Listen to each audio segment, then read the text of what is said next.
ನಮಸ್ಕಾರ ಎಲ್ಲ ಪ್ರೀತಿಯ ಸ್ಪರ್ಧಾರ್ಥಿ ಮಿತ್ರರಿಗೆ. ಆತ್ಮೀಯ ಹಾಗೂ ಪ್ರೀತಿಯ ಸ್ಪರ್ಧಾರ್ಥಿ ಮಿತ್ರರೇ, ಸ್ಪರ್ಧಾತ್ಮಕ ಲೋಕದಲ್ಲಿ ಆ, ನಾನು ಹೇಳ್ದಂಗೆ ಎಸೈಡ್ ಸ್ಪರ್ಧಾತ್ಮಕ ಲೋಕ. ಇಲ್ಲಿ ಸಹ ಸ್ಪರ್ಧೆ ಹೆಚ್ಚಾಗ್ತಾ ಬಂದಿದೆ. ನಾವೆಲ್ಲ ಓದ್ಬೇಕಾದಂಥ ಸಂದರ್ಭದಲ್ಲಿ ಯಾವುದಾದ್ರು ಒಂದು ವಿಷಯಕ್ಕೆ ಸಂಬಂಧಪಟ್ಟಂತೆ ಒಂದು ಪುಸ್ತಕ ಸಿಕ್ಕಿದ್ರೆ ಹೆಚ್ಚಿತ್ತು, ಅಥವಾ ಯೂನಿವರ್ಸಿಟಿಗೆ ಸಂಬಂಧಪಟ್ಟ ಪುಸ್ತಕಗಳನ್ನ ಓದಿ ನಾವೇ ನೋಟ್ಸ್ ಮಾಡ್ಕೋಬೇಕಾಗಿತ್ತು. ದಿನ ಕಳೆದಂತೆ ಇವತ್ತು ಸಾಕಷ್ಟು ಯಂಗ್ಸ್ಟರ್ಗಳು ಸ್ಪರ್ಧಾತ್ಮಕ ಪರೀಕ್ಷೆಗೆ ತಯಾರಿ ನಡೆಸಿ ಅವರು ತಯಾರಿ ನಡೆಸಬೇಕಾದಂಥ ಸಂದರ್ಭದಲ್ಲಿ ಯಾವ ರೀತಿ ಸ್ಟಡಿ ಮೆಟೀರಿಯಲ್ಗಳನ್ನ ಮಾಡಿಕೊಂಡ್ರು, ಅದು ಯಾವ ರೀತಿ ಅವ್ರಿಗೆ ಹೆಲ್ಪ್ ಆಯಿತು, ಇವೆಲ್ಲವನ್ನ ಗಮನದಲ್ಲಿ ಇಟ್ಕೊಂಡು ಈಗ ಮುಂಬರುವಂತಹ ಸ್ಪರ್ಧಾರ್ಥಿ ಮಿತ್ರರಿಗೆ ಅನುಕೂಲ ಆಗಿ ಅನ್ನುವಂಥ ನಿಟ್ಟಿನಲ್ಲಿ ಎಲ್ಲ ವಿಷಯವಾರು ಪುಸ್ತಕಗಳು ಸಾಕಷ್ಟು ಮಾರ್ಕೆಟಲ್ಲಿ ಬಂದಿದ್ದಾವೆ. ಇದು ಈ ಥರದ ಒಂದು ಸ್ಪರ್ಧೆ ಬಹಳ ಮುಖ್ಯ ಆಗುತ್ತೆ. ಯಾಕೆಂತಂದ್ರೆ ಯಾವುದೋ ಒಂದು ಪುಸ್ತಕನ ಓದ್ಕೊಂಡು ಒಂದೇ ಪುಸ್ತಕಕ್ಕೆ ಅಥವಾ ಒಬ್ಬರೇ ಆತರಿಗೆ ಅವರೇ ಸರ್ವಶ್ರೇಷ್ಠ ಅಂತ ನಂಬ್ಕೊಳ್ಳೋದಕ್ಕಿಂತನೂ ಹತ್ತಾರು ಲೇಖಕರು ಹತ್ತಾರು ವಿಭಿನ್ನ ರೀತಿಯಲ್ಲಿ ಯೋಚನೆ ಮಾಡುವಂಥವ್ರು ಈ ಫೀಲ್ಡ್ಗೆ ಅವಶ್ಯಕತೆ ಇತ್ತು. ಅದು ಇತ್ತೀಚೆಗೆ ಅದು ಕಾಣ್ತಾ ಇದ್ವಿ, ಬರ್ತಾ ಇದ್ದಾವೆ. ಸೊ ಆ ನಿಟ್ಟಿನಲ್ಲಿ ಸುಮಾರು 6-7 ವರ್ಷಗಳ ಕಾಲ ಈ ಸ್ಪರ್ಧಾತ್ಮಕ ಪರೀಕ್ಷೆಗೆ ತಯಾರಿ ನಡೆಸಿ ಇದು ತಮ್ಮದೇ ಆದಂಥ ಒಂದು ಅನುಭವವನ್ನು ಇಟ್ಕೊಂಡು ಸುಮಾರು ಸಂಸ್ಥೆಗಳಲ್ಲಿ ಬೇರೆ ಬೇರೆ ಕಡೆ ಮಾರ್ಗದರ್ಶಕರಾಗಿ, ಕೆಲವು ಕಡೆ ಲೇಖಕರಾಗಿ, ಮತ್ತೆ ಸಂಪನ್ಮೂಲ ವ್ಯಕ್ತಿಗಳಾಗಿ ಕೆಲಸ ಮಾಡಿರುವಂಥ ನನಗೆ ಬಹಳ ಆತ್ಮೀಯರು, ನನ್ನ ಸ್ನೇಹಿತರಂತ ಹರೀಶ್ ಎನ್ನವರು ಅವರ ಒಂದಿಷ್ಟು ವರ್ಷಗಳ ಕಾಲ, ಒಂದು 6-7 ವರ್ಷಗಳ ಕಾಲ ಏನು ತಯಾರಿ ನಡೆಸಿದ್ರು, ಆ ಸಂದರ್ಭದಲ್ಲಿ ಅವ್ರು ಗಳಿಸ್ಕೊಂಡಿರುವಂಥ ಒಂದು ನಾಲೆಡ್ಜನ್ನು, ಅವರು ಏನು ಕೊರತೆ ಅನುಭವಿಸಿದ್ರು ಈಗಿನ ಪುಸ್ತಕಗಳಲ್ಲಿ, ಕಾಂಪಿಟೇಟಿವ್ ಎಕ್ಸಾಮ್ನ ಪುಸ್ತಕ ಅವರು ಓದಬೇಕಾದ ಸಂದರ್ಭದಲ್ಲಿ ಯಾವ ಕೊರತೆಗಳನ್ನು ಅನುಭವಿಸಿದ್ರು, ಅದರಲ್ಲಿ ಏನಿಲ್ಲ ಅಂತ ಮನಗಂಡಿದ್ರು, ಅದನ್ನೆಲ್ಲ ಸೇರಿಸಿ ಒಂದು ರೀತಿ ವಿಭಿನ್ನವಾದಂಥ ಪುಸ್ತಕಗಳನ್ನು ಮಾಡಿದರೆ. ಈಗಾಗಲೇ 2ನೇ ಮುದ್ರಣ ಒಂದಷ್ಟು ಪುಸ್ತಕಗಳು, 1ನೇ ಮುದ್ರಣ ಒಳ್ಳೆ ಹೆಸರು ಕೂಡ ಮಾಡಿದೆ, 2ನೇ ಮುದ್ರಣದಲ್ಲಿ ಈ ಪುಸ್ತಕಗಳನ್ನ ಬಿಡುಗಡೆ ಮಾಡಿದ್ದಾರೆ.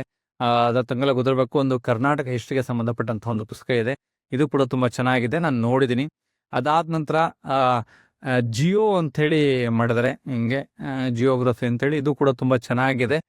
ಎಲ್ಲ ರೀತಿಯಾದಂಥ ಸ್ಪರ್ಧಾತ್ಮಕ ಪರೀಕ್ಷೆಗೆ ಅತಿ ಉಪಯುಕ್ತ ಅಂತ ಹೇಳ್ತಾ ಇದ್ದೀನಿ. ಆದರೆ ಕರ್ನಾಟಕ ಜಿಯೋಗ್ರಫಿ ಮಾತ್ರ ಬಹಳ ಅದ್ಭುತವಾಗಿದೆ, ನಾನು ಕೂಡ ನೋಡಿದ್ದೀನಿ, ಓದಿದ್ದೀನಿ, ನಂಗೆ ಬಹಳ ಇಷ್ಟ ಆಯಿತು. ಇವರ ಪುಸ್ತಕದಲ್ಲಿ ಜಿಯೋ ಆಗಿದ್ದು ನನಗೆ ಕರ್ನಾಟಕ ಜಿಯೋಗ್ರಫಿ ಬಹಳ ಇಷ್ಟ ಆಯಿತು. ಯಾಕೆ ಅಂತಾನೆ ಎಲ್ಲೋ ಒಂದ್ ಕಡೆ ನಮಗೆ ಕರ್ನಾಟಕ ಜಿಯೋಗ್ರಫಿಗೆ ಸಂಬಂಧಪಟ್ಟಂತ ಅಧ್ಯಯನ ಸಾಮಗ್ರಿಗಳ ಕೊರತೆ ಇತ್ತು. ಆ ಪುಸ್ತಕ ಆ ಕೊರತೆನೇ ಇದು ನೀಗಿಸುತ್ತೆ ಅನ್ನುವಂಥದ್ದು ನನ್ನ ಭರವಸೆ. ಜೊತೆಗೆ ಇಂಡಿಯನ್ ಹಿಸ್ಟ್ರಿ ಮಾಸ್ಟರ್ ಅಂತೇಳಿ ಒಂದು ಪುಸ್ತಕ ಮಾಡಿದ್ದಾರೆ. ತಮ್ಗೆಲ್ಲ ಗೊತ್ತಿರ್ಬೇಕನ್ಸುತ್ತೆ, ಇತಿಹಾಸಕ್ಕೆ ಎಷ್ಟು ಓದಿದ್ರು ಸಾಕಾಗಲ್ಲ, ಯಾವ ಪುಸ್ತಕ ಓದಿದ್ರು ಸಾಕಾಗಲ್ಲ, ಎಲ್ಲಾ ಪುಸ್ತಕಗಳು ಓದ್ಬೇಕು. ಅದರಲ್ಲಿ ಕೂಡ ಒಂದಷ್ಟು ಕ್ರೋಢೀಕರಿಸಿ ಬಹಳ ಅತ್ಯುತ್ತಮವಾದಂಥ ಇಂಗ್ಲಿಷ್ನ ಅಥವಾ UPSCಗೆ ಸಂಬಂಧಪಟ್ಟಂತ ಪುಸ್ತಕಗಳನ್ನ, ಅದರಲ್ಲೂ ಸ್ಪೆಕ್ಟ್ರಮ್ ಮತ್ತೆ ಬಿಪಿನ್ ಚಂದ್ರ ಅವರ ಪುಸ್ತಕಗಳನ್ನ ಆಧಾರವಾಗಿ ಇಟ್ಕೊಂಡು, ಜೊತೆಗೆ NCERT ಮಾಡರ್ನ್ ಹಿಸ್ಟ್ರಿ ಪುಸ್ತಕನ ಆಧಾರವಾಗಿ ಇಟ್ಕೊಂಡು ಅಥವಾ NCERT ಪುಸ್ತಕಗಳನ್ನ ಆಧಾರವಾಗಿ ಇಟ್ಕೊಂಡು ಈಗಿನ ನಮ್ಮ ಕಾಂಪಿಟೇಟಿವ್ ಎಕ್ಸಾಮ್ಸ್ಗೆ ಅನುಕೂಲವಾಗುತ್ತೆ ನಿಟ್ಟಿನಲ್ಲಿ ಈ ಪುಸ್ತಕ ಕೂಡ ರಚನೆ ಮಾಡಿದರೆ. ಇದಕ್ಕೆ ನಾನು ನೋಡೋದು ಬಹಳ ತುಂಬಾ ಚೆನ್ನಾಗಿದೆ.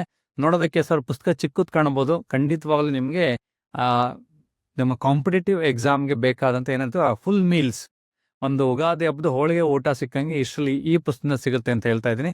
ಜೊತೆಗೆ ಗ್ರೂಪ್ ಸಿಗೆ ಸಂಬಂಧಪಟ್ಟಂತೆ FDA ಮತ್ತು SDAಗೆ ಸಂಬಂಧಪಟ್ಟಂತೆ ಕನ್ನಡ ವ್ಯಾಕರಣ ಮತ್ತು ಸಾಹಿತ್ಯಕ್ಕೆ ಸಾಹಿತ್ಯ ಜೊತೆ ಎರಡನ್ನೂ ಸೇರಿಸಿ ಒಂದು ಪುಸ್ತಕ ಮಾಡಿದ್ರೆ. 5 ಪುಸ್ತಕಗಳು ಇವತ್ತು ಮಾರ್ಕೆಟಲ್ಲಿ ಇದ್ದಾವೆ.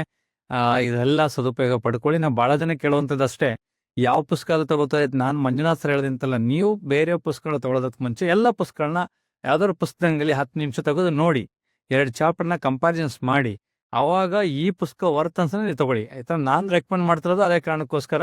ಓದಿದ್ದೀನಿ ಇಲ್ಲ ಅಂತಲ್ಲ, ಸುಮಾರು ಜನ ಪುಸ್ತಕ ಬಿಡುಗಡೆ ಮಾಡಿದ್ದಾರೆ, ಅಥವಾ ಬಹಳ ಜನ ಬರ್ತಿರ್ತಾರೆ, ನಂಗೆ ಆತ್ಮೀಯರು ಕೇಳ್ತಿದ್ರೆ ಪುಸ್ತಕ ಬಿಡುಗಡೆ ಮಾಡಿಕೊಡಿ ಸರ್, ಒಂಚೂರು ಪ್ರಮೋಷನ್ ಮಾಡ್ಕೊಡಿ ಅಂತೇಳಿ. ಹಾಗಂತೇಳಿ ಬಂದೋಕೆಲ್ಲಕ್ಕೂ ನಾವು ಪ್ರಮೋಷನ್ ಮಾಡೋದಿಲ್ಲ, ಯಾವುದು ವರ್ತ್ ಇದೆ ಅಂತಹ ಪುಸ್ತಕಗಳನ್ನ ನಾನು ಪ್ರಮೋಷನ್ಸ್ ಮಾಡ್ತೀನಿ.